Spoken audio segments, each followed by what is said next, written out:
రేపు ప్రధానిగా నరేంద్ర మోదీ ప్రమాణ స్వీకారం చేయనున్నారు. ప్రధానిగా మోదీని నియమిస్తూ రాష్ట్రపతి ద్రౌపది ముర్ము ఉత్తర్వులను జారీ చేశారు. ఇక కేంద్ర మంత్రివర్గ కూర్పుపై కసరత్తు ముమ్మరంగా కొనసాగుతోంది.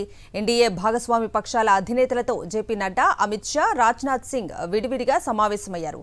ఎన్డీఏ పక్షాలు కోరుతున్న మంత్రి పదవులపై చర్చించారు. త్వరలోనే రాష్ట్రపతికి మంత్రిమండలి జాబితా ఇస్తామని మోదీ ప్రకటించారు.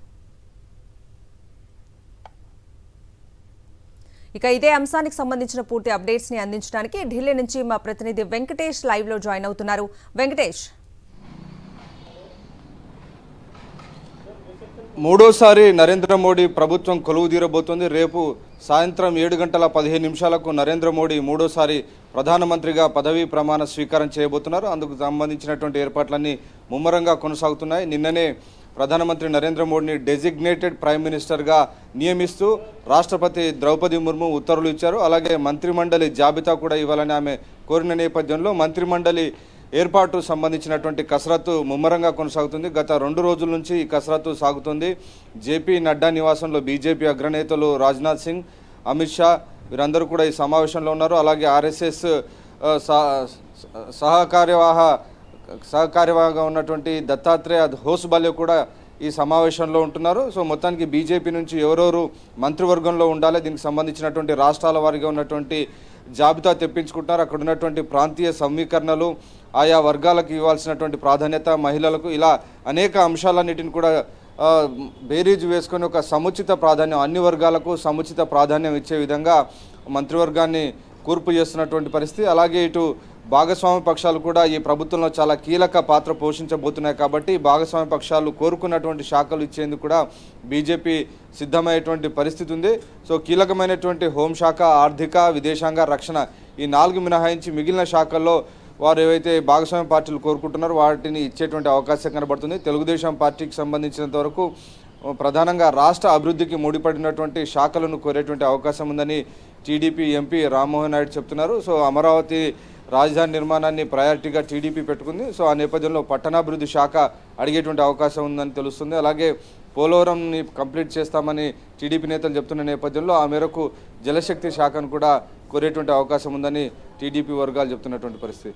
అలాగే కొన్ని సహాయ మంత్రి పదవులను కూడా కోరుతున్నటువంటి పరిస్థితి. సో ప్రధానంగా టీడీపీ నుంచి 3 సార్లు ఎంపీగా గెలిచినటువంటి రామ్మోహన్ నాయుడుకి ఈసారి క్యాబినెట్లో చోటు ఖాయం అనేది తెలుస్తుంది. అలాగే రెడ్డి సామాజిక వర్గం నుంచి 3 గెలిచారు. వేమిరెడ్డి ప్రభాకర్ రెడ్డి, మాగుంట శ్రీనివాస్ రెడ్డి, అలాగే శబరి.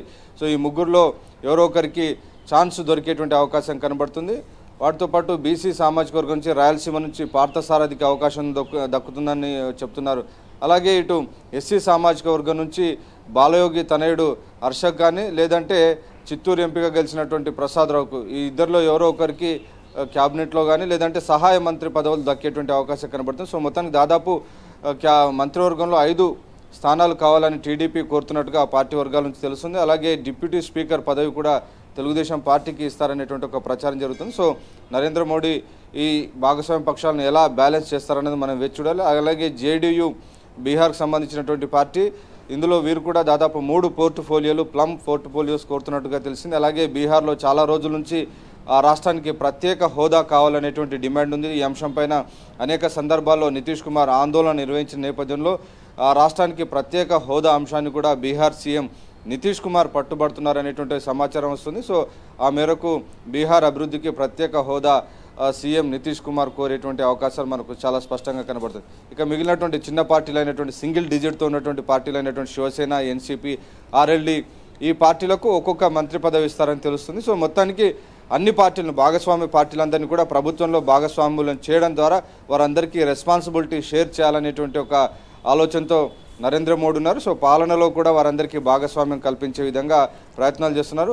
మేజర్ పార్టీలుగా ఉన్నటువంటి టీడీపీ, జేడీయూకు పెద్ద సంఖ్యలో మంత్రి పదవులు ఇచ్చేటువంటి అవకాశాలు మనకు కనబడుతున్నాయి. ఇకపోతే మంత్రివర్గానికి సంబంధించినటువంటి కసరత్తు ఇంకా కొనసాగుతూనే ఉంది. రాత్రి దాదాపు 1.5 సేపు చంద్రబాబు నాయుడు జేపీ నడ్డాతో, బీజేపీ నాయకులతో సమావేశమై మంత్రివర్గ జాబితాను వారికి అందజేశారు. సో ఎవరెవరికి చోటు దక్కుతుంది అనేటువంటి ఒక టెన్షన్ అయితే వీరిలో నెలకొంది. అలాగే బీజేపీ నుంచి ప్రధానంగా తెలంగాణ నుంచి 5 ఎంపీలు మంత్రి పదవులు ఆశిస్తున్నారు. సో అందులో ప్రధానంగా బీజేపీ అధ్యక్షుడిగా పనిచేసినటువంటి బండి సంజయ్ ముందంజలో ఉన్నారు, రేస్లో ఉన్నారు. అలాగే ఇటు క్యాబినెట్లో ఇదివరకే ఉన్నటువంటి కిషన్ రెడ్డి మరోసారి తనను క్యాబినెట్లోకి తీసుకుంటారనేటువంటి ఆశాభావంతో ఉన్నారు. సో ప్రధానంగా కిషన్ రెడ్డికి బండి సంజయ్కి ప్రధానంగా ఈ క్యాబినెట్లో చోటు దక్కేటువంటి అవకాశం ఉందనే ఒక ప్రచారం జరుగుతుంది. అలాగే బీసీ ముద్రాజ్ సామాజిక వర్గం నుంచి ఉన్నటువంటి ఈటెల రాజేందర్ మల్కాజ్గిరి నుంచి దాదాపు 3.5 లక్షల మెజారిటీతో గెలిచారు.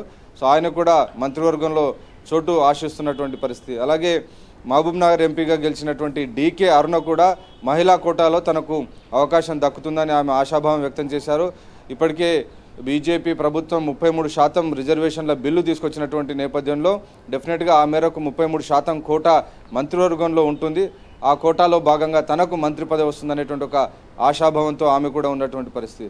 సో వీరితో పాటు ఇక ధర్మపురి అరవింద్ రెండోసారి ఎంపీగా గెలిచారు. ఆయన కూడా మంత్రివర్గంలో చోటు కోసం తన వంతు ప్రయత్నాలు ఆయన చేస్తున్నారు. ఇక ఏపీ బీజేపీ నుంచి పురంధేశ్వరి అలాగే సీఎం రమేష్ వీరిద్దరు కూడా మంత్రివర్గంలో చోటు కోసం తమ వంతు ప్రయత్నాలు కూడా చేస్తున్నటువంటి పరిస్థితి. సో మొత్తానికి ఈసారి తెలుగు రాష్ట్రాల నుంచి భారీ సంఖ్యలో నరేంద్ర మోడీ ప్రభుత్వంలో మంత్రి పదవులు దక్కేటువంటి అవకాశాలు కనబడుతున్నాయి.